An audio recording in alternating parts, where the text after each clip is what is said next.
الحمد لله الذي علم البيان والتبيان، والصلاة والسلام على خطيب فصيح بليغ سيدنا محمد وعلى آله وأصحابه أجمعين. أما بعد، فأعوذ بالله من الشيطان الرجيم. بسم الله الرحمن الرحيم. وعاشروهن بالمعروف فإن كرهتموهن فعسى أن تكرهوا شيئا ويجعل الله فيه خيرا كثيرا. صدق الله العظيم. وقال النبي صلى الله عليه وسلم: أكمل المؤمنين إيمانا أحسنهم خلقا وخياركم لأهله، أو كما قال عليه الصلاة والتسلیم. عزیز ساتھیوں، اسلام ایک کامل اور مکمل دین ہے، اور اللہ تبارک و تعالیٰ نے ہمارے اور آپ کے آقا محمد عربی صلی اللہ علیہ وسلم کو اس دنیا میں پیغمبر رسول بنا کر بھیجا، اور ساری دنیا کے سامنے آپ کا یہ نمونہ اور آپ کی سنت موجود ہے. اور خود اللہ تبارک و تعالیٰ قرآن پاک میں ارشاد فرماتے ہیں: لقد کان لکم فی رسول اللہ اسوۃ حسنہ، کہ اللہ کے رسول صلی اللہ علیہ وسلم کی زندگی کے اندر بہترین نمونہ ہے، اسوہ حسنہ ہے. اگر ایک مسلمان کامیابی چاہتا ہے، اگر ایک مسلمان اللہ تبارک و تعالیٰ کی رضا چاہتا ہے، اگر ایک مسلمان یہ چاہتا ہے کہ قیامت کے دن اللہ تبارک و تعالیٰ نامہ اعمال سیدھے ہاتھ میں دے، اگر مسلمان یہ چاہتا ہے کہ اللہ تبارک و تعالیٰ میدان محشر میں یہ فیصلہ فرمائے کہ اصحاب الیمین ہیں، ان کو جنت میں بھیج دیا جائے، تو اس کے لیے ضروری ہے کہ وہ نبی کریم صلی اللہ علیہ وسلم کی سنتوں کو اپنا طریقہ بنائے. جہاں یہ بات ضروری ہے کہ آدمی نماز کا پابند ہو، روزے کا پابند ہو، اللہ تبارک و تعالیٰ نے مال دیا ہے، صاحب نصاب ہے، تو وہ زکوٰۃ بھی ادا کرے. اگر اللہ تبارک و تعالیٰ نے اور وسعت دی ہے اور حج پر جا سکتا ہے تو حج کے فریضے کو بھی ادا کرے. یعنی جہاں عبادات یہ ضروری ہیں، وہی معاشرت بھی ضروری ہے، کہ ہمارا رہن سہن کیسا ہو، ہمارا اٹھنا بیٹھنا کیسا ہو، ہمارا لوگوں کے ساتھ ویوہار، لوگوں کے ساتھ ہمارے معاملات کیسے ہوں، ہم جن لوگوں کے ساتھ رہ رہے ہیں ان کے ساتھ ہمارے تعلقات کیسے ہوں. اور اس چیز کے لیے ہم کو یہ دیکھنا ہوگا کہ نبی کریم صلی اللہ علیہ وسلم کی معاشرت کیسی تھی، اللہ کے رسول صلی اللہ علیہ وسلم کا اپنے گھر والوں کے ساتھ اور باہر کے لوگوں کے ساتھ معاملہ کیسا تھا. کیونکہ جہاں عبادات ہیں وہیں حقوق العباد بھی ہیں، جہاں عبادات ضروری ہیں وہیں حقوق العباد بھی ضروری ہے. اور حقوق العباد کے اندر بہت ساری چیزیں آتی ہیں. ماں باپ کے حقوق ہیں، بیوی کے حقوق ہیں، بچوں کے حقوق ہیں، معاملات ہیں، لوگوں کے حقوق ہیں، پڑوسیوں کے حقوق ہیں. دین اسلام نے ہر ایک کے اندر واضح رہنمائی فرمائی کہ اگر آپ باپ ہو تو اولاد کی تربیت کس طریقے سے کرنی ہے، اگر آپ بیٹے ہو تو والدین کے حقوق آپ کے اوپر کیا ہیں، اگر آپ شوہر ہو تو بیوی کے حقوق آپ کے ذمے میں کون کون سے ہیں. اللہ کے رسول صلی اللہ علیہ وسلم کی زندگی کو اٹھا کر کے دیکھیں، آپ علیہ الصلوۃ والسلام کی تقریباً 11 شادیاں ہوئی ہیں، کم و بیش کچھ لوگوں نے زیادہ بھی بتائی ہیں، اور اللہ کے رسول صلی اللہ علیہ وسلم کی 11 بیویوں کے ساتھ آپ کے معاملات کو دیکھا جائے کہ آپ کی زندگی اپنی بیویوں کے ساتھ کیسی تھی۔ اللہ کے رسول صلی اللہ علیہ وسلم کی آمد سے پہلے اس دنیا کے اندر عورت کو پیر کی جوتی سمجھا جاتا تھا۔ اللہ کے رسول صلی اللہ علیہ وسلم کی آمد سے پہلے اس دنیا کے اندر عورت کی کوئی حیثیت نہیں تھی۔ آپ نے بارہا سنا ہوگا کہ زندہ بچوں کو زمین کے اندر گاڑ دیا جاتا تھا۔ عرب کا یہ معاشرہ تھا۔ اسلام آیا، اسلام نے عورت کو عزت دی، عورت کو بلندی دی، عورت کو رتبہ عطا کیا، اس کو درجات عطا کیے، اور فرمایا کہ اگر وہ ماں ہے تو اس کے پیروں کے نیچے جنت ہے، اگر وہ بہن ہے اور کوئی بھائی اپنی بہن کی تربیت کر رہا ہے اور 2 بہن کی شادی کر دیتا ہے، اللہ تبارک و تعالیٰ اس کے لیے جنت کو واجب کر دیتے ہیں۔ اگر وہ بیٹی ہے، اگر 3 بیٹی ہیں اور وہ تینوں کی تربیت کرتا ہے، ان کی اچھے طریقے سے پرورش کرتا ہے اور پرورش کرنے کے بعد ان کی شادیاں کرتا ہے، اللہ تبارک و تعالیٰ اللہ کے رسول سے یہ کہلوا رہے کہ کہہ دو کہ اس کے لیے جنت واجب ہو چکی ہے۔ ایک صحابی کھڑے ہوئے اور کھڑے ہو کے یہ کہنے لگے، اللہ کے رسول اگر کسی کی 2 بیٹیاں ہوں، آپ نے کہا تو بھی، پھر کہنے لگے اللہ کے رسول اگر کسی کی 1 ہی بیٹی ہو، کہا ہاں اگر 1 بیٹی ہو اور وہ اس بیٹی کی اچھے طریقے سے پرورش کرے اور اس کی شادی کرے تو اس کے لیے بھی جنت واجب۔ یہ عورتوں کے حقوق اسلام نے عطا کیے ہیں۔ آج مغربی معاشرہ یا کچھ مادیت پسند لوگ جو غیروں کی تہذیب کی طرف جاتے ہیں، وہ یہ سوچتے ہیں کہ اسلام نے عورت کو قید کر دیا ہے۔ ایسا نہیں ہے، بلکہ مفتی تقی صاحب عثمانی نے اپنی کتاب کے اندر لکھا ہے کہ ایک لڑکی ایئر ہوسٹس بنتی ہے، وہ ہزاروں لوگوں کے سامنے مسکراتی ہے، وہ پانی کا گلاس پیش کرتی ہے، وہ کافی اور چائے پیش کرتی ہے، جبکہ وہ اس کے رشتہ دار نہیں ہے، جبکہ اس کا ان سے کوئی تعلق نہیں ہے، لیکن وہ غیروں کے سامنے ہنس رہی ہے، مسکرا رہی ہے اور ان کے سامنے چائے پانی پیش کر رہی ہے۔ تم 1000 لوگوں کے سامنے یہ کام کرنے کے لیے کہو تو یہ آزادی ہے، اور اگر ہم یہ کہیں کہ اپنے شوہر کے سامنے مسکراؤ، اپنے والدین کی اطاعت کرو، گھر میں رہ کر اپنے بڑوں کا اکرام کرو اور ان کو چائے پیش کر دو، ان کو ناشتہ پیش کر دو، تو یہ اسلام قید خانہ ہو گیا؟ میرے دوستوں، بڑی سمجھنے کی بات ہے کہ اسلام نے عورت کو بہت آزادی عطا کی ہے، اسلام نے عورت کو رتبہ دیا ہے، اور خاص طور سے آج کے دور کے اندر ضرورت اس بات کی ہے کہ ہم اپنی بیویوں کے حقوق کو ادا کریں۔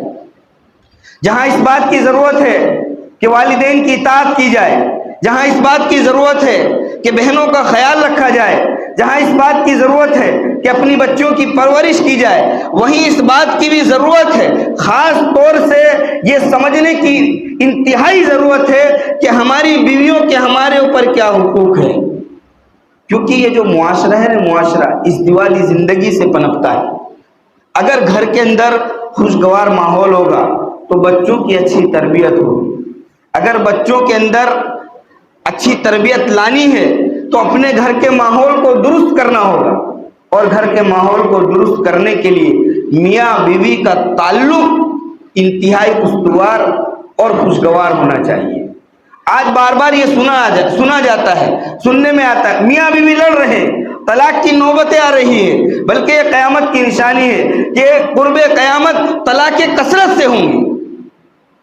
آج ذرا سی بات پر آدمی غصے میں آ جاتا ہے اور طلاق طلاق طلاق۔ ارے میرے بھائی، سمجھنے کی ضرورت ہے کہ اللہ تبارک و تعالیٰ نے اس عورت کو بنایا ہی ایسا ہے کہ وہ اپنے گھر کو چھوڑ کر، اپنے باپ کو چھوڑ کر، اپنی ماں کو چھوڑ کر، اپنے بھائی کو چھوڑ کر، اپنی بہن کو چھوڑ کر، اپنے سارے رشتہ داروں کو چھوڑ کر وہ ایک اجنبی گھر کے اندر آ رہی ہے، ایک اجنبی گھر کے اندر وہ آ رہی ہے۔ اب ہم یہ دیکھیں کہ اس کو کس طریقے سے نبھانا ہے۔ اس کے لیے سب کچھ نیا ہے، آپ کے لیے پرانا ہے، آپ کی والدہ کے لیے پرانا ہے، آپ کی بہن کے لیے پرانا ہے، لیکن یہ گھر اس عورت کے لیے نیا ہے۔ ہم یہ دیکھیں کہ اللہ کے رسول صلی اللہ علیہ وسلم کی زندگی کیسی تھی کہ اللہ کے رسول گھر میں آتے تو مسکراتے ہوئے آتے۔ آج کا ہمارا نوجوان جب یہ تھکا ماندہ ہارا گھر پر پہنچتا ہے، اس کا چہرہ مرجھایا ہوا ہوتا ہے، وہ بیوی پورے دن انتظار کر رہی ہوتی ہے کہ شام کو میرا شوہر آئے گا، وہ ہنسے گا، میری تھکان دور ہو جائے گی۔ لیکن ہمارا نوجوان جب یہ گھر کے اندر انٹر ہوتا ہے تو غصے کی حالت میں ہوتا ہے۔ امی عائشہ صدیقہ رضی اللہ تعالیٰ عنہ فرماتی ہیں کہ اللہ کے رسول صلی اللہ علیہ وسلم جب بھی گھر میں تشریف لاتے آپ کا چہرہ مسکراتا ہوا ہوتا۔ بیویوں کے حقوق کو سمجھے، ان کے ساتھ اچھے معاملات کریں۔ اللہ تبارک و تعالیٰ قرآن پاک میں ارشاد فرماتے ہیں وَعَاشِرُوهُنَّ بِالْمَعْرُوفِ کہ ان کے ساتھ اچھے طریقے سے رہو، اچھی زندگی گزارو، اچھے اخلاق سے پیش آؤ کہ یہ عورت یہ تو ٹیڑھی پسلی سے پیدا کی گئی ہے۔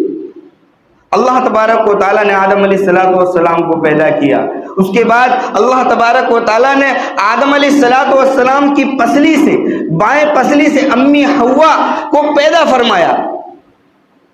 اور اس کا حسن بھی اسی میں ہے کہ اگر عورت تھوڑی بہت ٹیڑھی ہو رہی ہے، اللہ کے رسول نے فرمایا کہ عورت یہ تو ٹیڑھی پسلی کی طرح ہے کہ اگر اس کو زیادہ سیدھا کرنے جاؤ گے تو توڑ دو گے۔ اس کے مزاج کو سمجھے، اس کے نان و نفتے کا انتظام کرے، اس کے کھانے پینے کا۔ اور شوہر کی ذمہ داری ہے کہ سب سے پہلے اپنی بیوی کے لیے مناسب گھر کا انتظام کرے۔ سب سے پہلا کام، شادی ہو رہی ہے، ہونے والی ہے، آدمی سب سے پہلے مناسب گھر کا انتظام کرے۔ جب گھر کا انتظام ہو جائے اب اس کے نان و نفقے کی فکر کرے۔ اگر بیوی کسی غریب گھرانے سے ہے تو اس کے مناسب انتظام کرے، اگر امیر گھرانے سے تو اس کے مناسب انتظام کرے۔ آدمی اس کی حیثیت کو دیکھے اور اپنی حیثیت کو دیکھے، دونوں کی حیثیت کو دیکھ کر اعتدال سے کام لے۔ اب جب اس کے کھانے پینے کا انتظام ہو گیا اب اس کے پہننے اوڑھنے کا انتظام کرے کہ یہ کیسا پہنتی ہے اور میں کیسا پہنا سکتا ہوں۔ اس کے پہننے اوڑھنے کا انتظام ہو گیا، کھانے پینے کا انتظام ہو گیا، رہنے سہنے کا انتظام ہو گیا، اب اس کو کچھ جیب خرچ بھی دے۔ آج ہمارے معاشرے کے اندر بیوی کو جیب خرچ دینے کا کوئی انتظام ہی نہیں ہے، بلکہ اگر پوچھا جائے کہ آپ اپنی بیوی کو الگ سے کچھ خرچ دیتے ہو، کوئی نہیں دیتا۔ بھائی میں کھلا رہا ہوں، میں پلا رہا ہوں، میں گھر میں راشن لے کر کے آتا ہوں، دودھ کی میری ذمہ داری ہے، یہ سارے کے سارے کام کی میری ذمہ داری ہے، اب جیب خرچی کی کیا ضرورت ہے؟ نہیں میرے دوستو، ہر شخص کا کچھ نہ کچھ پرسنل کام ہوتا ہے۔ کتنی مرتبہ بیوی کو شدید ضرورت ہے، وہ آپ سے پیسے نہیں مانگ سکتی، اس کے لیے مناسب جیب خرچ کا آپ زیادہ نہیں دے سکتے، آپ 100 روپے دو، 50 روپے دو، آپ کی جیسی حیثیت ہے آپ ایسے پیسے دو، لیکن اس کے جیب خرچ کا بھی انتظام کرو۔ اور اللہ کے رسول صلی اللہ علیہ وسلم کی زندگی کو اٹھا کر کے دیکھو کہ بیویوں کے ساتھ آپ کے معاملات کیسے تھے، آپ کے تعلقات کیسے تھے۔ امی عائشہ صدیقہ رضی اللہ تعالیٰ عنہ فرماتی ہے کہ اللہ کے رسول صلی اللہ علیہ وسلم گھر میں آتے اور آنے کے بعد پانی طلب کرتے۔ کبھی ایسا ہوتا کہ میں پانی پی رہی ہوں، اللہ کے رسول مجھ سے پانی مانگتے اور پھر مجھ سے پوچھتے اے عائشہ تو نے پانی کہاں سے پیا ہے، گلاس کے کس حصے پر تو نے منہ لگایا ہے؟ اللہ کے رسول صلی اللہ علیہ وسلم اسی جگہ سے پانی پیتے۔ آج بتائیں اگر ہمارے گھر، بلکہ معاملہ آج بہت برعکس ہو گیا ہے، ہم اگر یہ دیکھتے ہیں کہ ہمارا بیٹا ہماری بہو کے ساتھ اچھے طریقے سے رہ رہا ہے تو ہم تلملا جاتے ہیں، اور اگر ہماری بیٹی پریشان حال ہے یا ہمارا داماد ہماری بیٹی کو ہاتھ سے لقمے کھلا رہا ہے تو خوب تعریفیں کرتے ہیں کہ نہیں میرا داماد بہت اچھا ہے، کہ میں نے دیکھا میری بیٹی بیٹھی تھی اس کو اپنے ہاتھ سے لقمہ کھلا رہا ہے۔ اور جب بیٹے کو دیکھا کہ بیٹا اپنے ہاتھ سے کھلا رہا تو بھڑک گئے کہ یہ جب سے گھر میں آئی ہے اس نے تعویذ دے دیا ہے، اس نے جادو ٹونا کرا دیا ہے، یہ بیٹا اسی کا ہو گیا ہے۔ نہیں میرے دوستو، ایک نگاہ سے دیکھو، اسلام کی حقانیت کو سمجھو، ایک نگاہ سے دیکھو کہ داماد بھی ہماری بیٹی کو خوش رکھے اور ہمارا بیٹا بھی ہماری بہو کو خوش رکھے کہ اللہ کے رسول صلی اللہ علیہ وسلم، امی عائشہ صدیقہ رضی اللہ تعالیٰ عنہ فرماتی ہے کہ گھر کے اندر گوشت کی ہڈی ہے، میں نے اس ہڈی کو کاٹا، اس پہ سے گوشت لیا، اب اللہ کے رسول صلی اللہ علیہ وسلم کو پیش کیا تو اللہ کے رسول صلی اللہ علیہ وسلم ہڈی کے اسی حصے سے کاٹ رہے ہیں۔ یہ بیوی کے ساتھ آپ کا سلوک ہے، اور آپ فرما رہے ہیں اکمل المؤمنین ایمانا احسنهم خلقا، کہ تم جاننا چاہتے ہو کہ مومنین کے اندر کامل ایمان والا کون ہے؟ کہتے وہ شخص جس کے اخلاق اچھے ہوں، اور آگے فرمایا اور اس میں بھی سب سے اچھے اخلاق اس کے اپنی بیوی کے ساتھ ہونے چاہیے۔ ڈاکٹر عبدالحی مفتی تقی صاحب عثمانی نے اصلاحی خطبات کے اندر اپنے پیر ڈاکٹر عبدالحی صاحب کا قصہ لکھا ہے۔ کہنے لگے ایک مرتبہ ایک مرید نے ہماری دعوت کی، بڑا پیارا واقعہ ہے کہ ایک مرتبہ ہمارے ایک مرید نے ہماری دعوت کی، ہم وہاں کھانے گئے، جب ہم نے کھانا کھایا تو کھانا بہت لذیذ تھا۔ میرے ڈاکٹر صاحب فرماتے میری عادت ہے کہ جب کھانا اچھا ہوتا ہے میں اس کی تعریف کرتا ہوں۔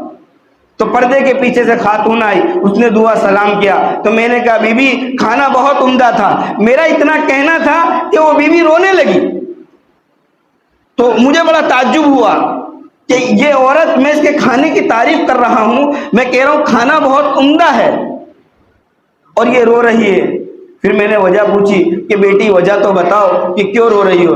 کہنے لگی 15 سال سے اسی طرح کا لذیذ کھانا پکا کر میں اپنے شوہر کو کھلا رہی ہوں، لیکن اس نے کبھی تعریف نہیں۔ میرے بھائیوں، گھر میں کبھی عمدہ کھانا بنے تو اپنی بیوی کے ہاتھ کو چوم لو اور اس سے کہو کہ ماشاءاللہ آج تو کھانا بہت عمدہ بنایا ہے۔ کیسے گھر کی زندگی خوشگوار نہیں ہوتی؟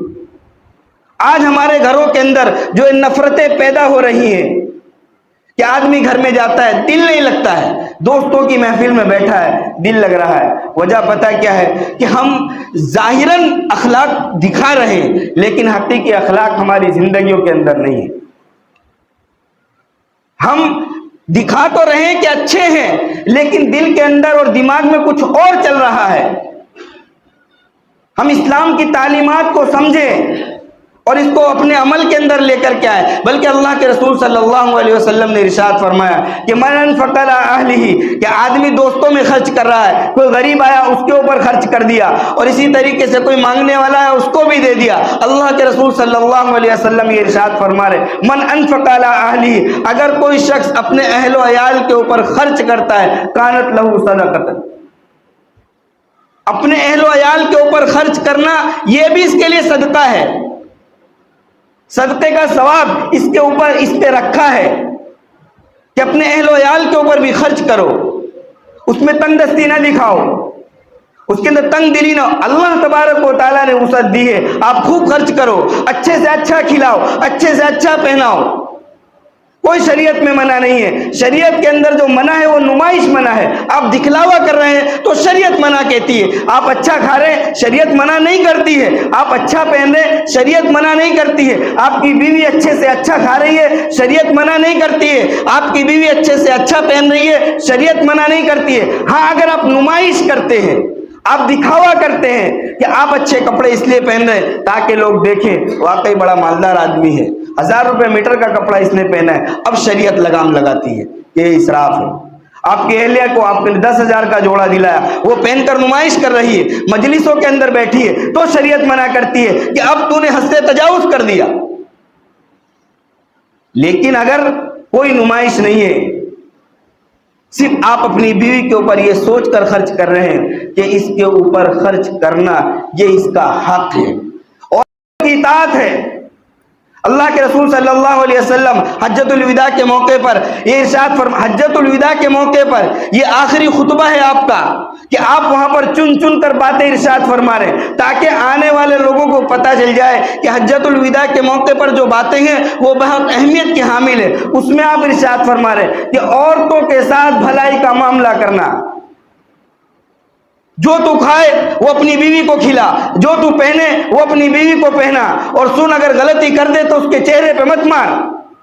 رسول صلی اللہ علیہ وسلم نے منع کر دیا کہ بیویوں پہ ہاتھ نہیں اٹھانا ہے، بیویوں کو مارنا نہیں ہے۔ اب صحابہ یہ اللہ کے رسول کے فرمان کو سن لیا، اطاعت واجب ہو گئی، صحابہ نے مارنا چھوڑ دیا۔ اب ایک مرتبہ حضرت عمر فاروق رضی اللہ تعالیٰ عنہ اللہ کے رسول صلی اللہ علیہ وسلم کے پاس آئے اور یہ کہنے لگے اللہ کے رسول، جب سے آپ نے ارشاد فرمایا ہے کہ اپنی عورتوں کو مارنا نہیں ہے، یہ عورتیں شیر بن گئی، یہ اپنے آدمیوں پہ چڑھ بیٹھتی ہیں، تو اس لیے آپ کچھ نہ کچھ اجازت دو۔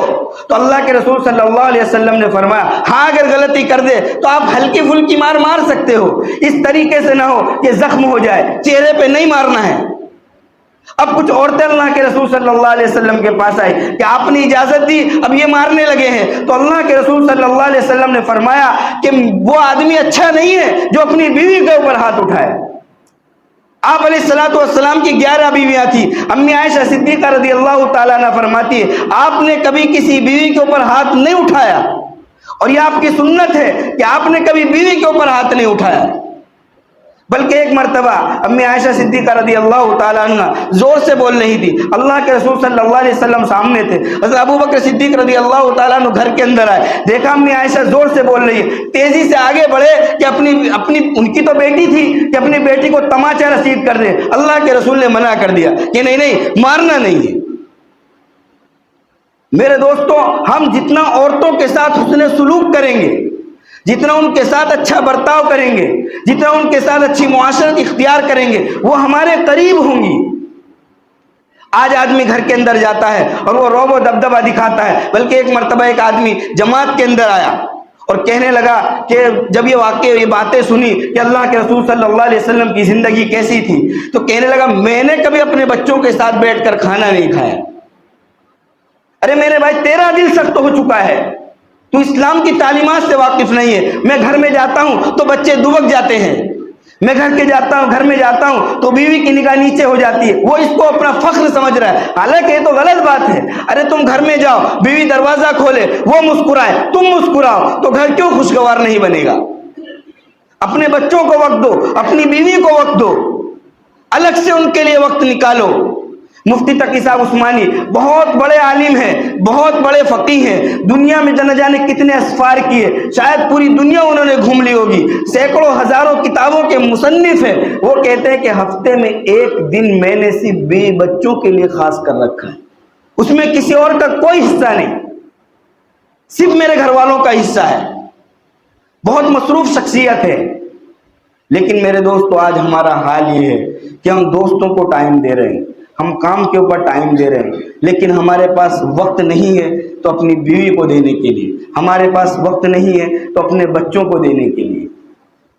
اسلام کی تعلیمات ہر شعبے کے اندر نہایت واضح طریقے سے موجود ہے، اور ایک مسلمان کی ذمہ داری یہ ہے کہ وہ اسلام کی مکمل تعلیمات کو سیکھے. جہاں عبادات کو آج ہم ثواب سمجھ رہے ہیں، وہی معاشرت کو بھی ہم کو ثواب سمجھنا ہوگا. جہاں ہم نماز پڑھنے کو اللہ تبارک و تعالیٰ کی اطاعت سمجھ رہے ہیں، وہیں اپنی بیویوں کے ساتھ حسن سلوک کو ہم کو اطاعت سمجھنا ہوگا. جہاں ہم روزہ رکھنے کو یہ سمجھ رہے ہیں کہ اللہ تبارک و تعالیٰ کا حکم ہے، وہیں اپنی بیویوں کے ساتھ اچھے معاملات کرنے کو ہم کو یہ سمجھنا ہوگا کہ یہ بھی اللہ تبارک و تعالیٰ کا حکم ہے. قرآن پاک میں اللہ تبارک و تعالیٰ ارشاد فرماتے ہیں وَلَهُنَّ مِثْلُ الَّذِي عَلَيْهِنَّ بِالْمَعْرُوفِ. کہ آدمی یہ سمجھتا ہے کہ میرے ہی سارے کے سارے حقوق ہیں. نہیں، جتنے تمہارے حقوق ہیں اتنے تمہاری بیویوں کے بھی حقوق ہیں. بس اللہ تبارک و تعالیٰ نے تم کو تھوڑا سا بڑھا دیا ہے. الرجال قوامون علی النساء. اور وجہ اس کی یہ ہے کہ اللہ تبارک و تعالیٰ نے آدمی کی ساخت ایسی بنائی ہے، اس کی باڈی اور اس کا جسم ایسا بنایا ہے کہ گھر کے باہر کے جو کام ہے ان کو انجام دے، اور عورت گھر کے کاموں کو انجام دے. کہ جب اللہ کے رسول صلی اللہ علیہ وسلم کی پیاری بیٹی فاطمہ رضی اللہ تعالیٰ عنہ کا نکاح ہوا تو میاں بیوی نے آپس میں کام کو بانٹ لیا کہ علی تم باہر کے کام کرو گے اور میں گھر کے کام کروں گی.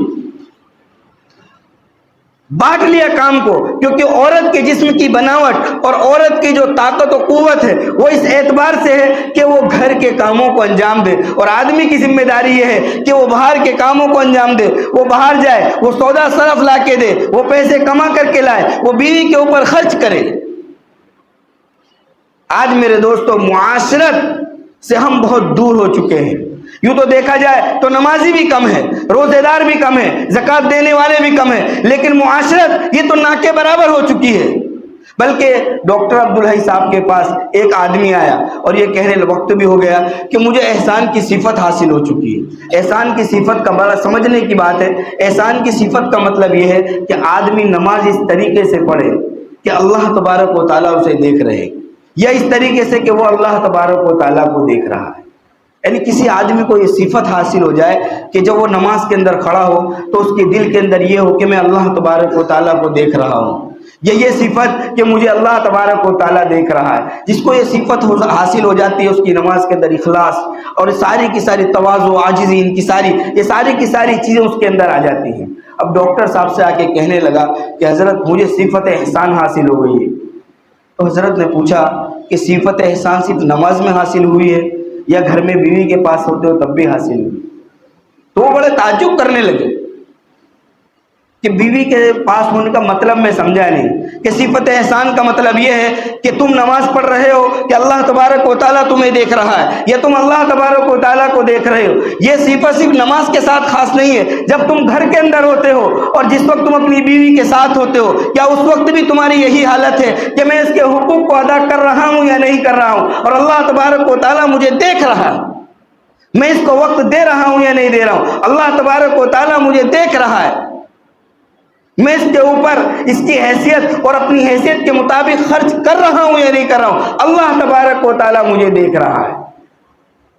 یعنی لوگوں نے یہ سمجھ لیا ہے کہ صفت احسان صرف نماز کے اندر ہے، نہیں، دین کے ہر شعبے کے اندر یہ ضروری ہے کہ آدمی کو صفت احسان حاصل ہو، وہ گھر کے اندر ہو اور وہ یہ سوچے کہ میرے بچوں کا مجھ پر کیا حق ہے، میری بیوی کا مجھ پر کیا حق ہے، میری ماں کا مجھ پر کیا حق ہے، میرے بھائی کا مجھ پر کیا حق ہے۔ تو پھر میرے دوستو، یہ لڑائی جھگڑے اور یہ مقدمے بازیاں، یہ عدالتوں کے چکر، یہ کورٹ کچہری جانا، یہ ساری کی ساری چیزیں ختم ہو جائیں گی، لیکن ضرورت اس بات کی ہے کہ ہم دین کے ہر شعبے کو سمجھنے کی کوشش کریں کہ اللہ تبارک و تعالیٰ چاہتے کیا ہے، نبی کریم صلی اللہ علیہ وسلم کی زندگی کیسی تھی اور ہماری زندگی کیسی ہے، اور ہم کو اپنی زندگی کیسی بنانی چاہیے۔ اس لیے میرے دوستو، خاص طور سے معاشرے کے اندر آج جو ہماری بہو بیٹیاں، یہ بیان کا مقصد یہ تھا کہ آج ہماری بچیاں ہم سے دور ہو رہی ہیں، آج غیروں کے ساتھ ان کو اچھا لگ رہا ہے۔ وجہ میرے دوستو پتہ کیا ہے؟ کہ وہ بیٹی دیکھتی ہے کہ میرے باپ کا ویوہار میری ماں کے ساتھ کیسا ہے، وہ بچی ایک ایک چیز نوٹس کر رہی ہے کہ یہ میرا باپ ہے، میری امی کو ٹائم نہیں دیتا، یہ میرا باپ ہے، یہ کھانے پینے میں تنگی کرتا ہے، یہ میرا باپ ہے، یہ میری امی کو مارتا پیٹتا ہے۔ وہ بچی کے ذہن میں ساری کی ساری چیزیں موجود ہوتی ہیں اور ہم کو اس چیز کا تصور نہیں ہوتا ہے۔ جب اس کو اخلاق نہیں ملتے ہیں، اس کو معاشرت نہیں ملتی ہے، اس کو اچھا سلوک نہیں ملتا ہے، اچھا برتاؤ اس کے ساتھ نہیں ہوتا ہے، جب وہ معاشرے کے اندر دیکھتی ہے کہ مسلمانوں کے اندر حسن سلوک نہیں ہے، مسلمانوں کے اندر اچھے اخلاق نہیں ہے، اب وہ چکنی چپڑی باتیں کر کے، اچھی باتیں کر کے، اچھے معاشرے ہنسا کھلا کے گھما پھرا کے یہ دکھاتے ہیں کہ دیکھو ہمارے یہاں کیسے اخلاق ہیں۔ اس لیے میرے دوستو، اخلاق کو بہت درست کرنے کی ضرورت ہے۔ اللہ تبارک و تعالی ہم سب کو عمل کی توفیق عطا فرمائے۔ وآخر دعوانا الحمدللہ رب العالمین۔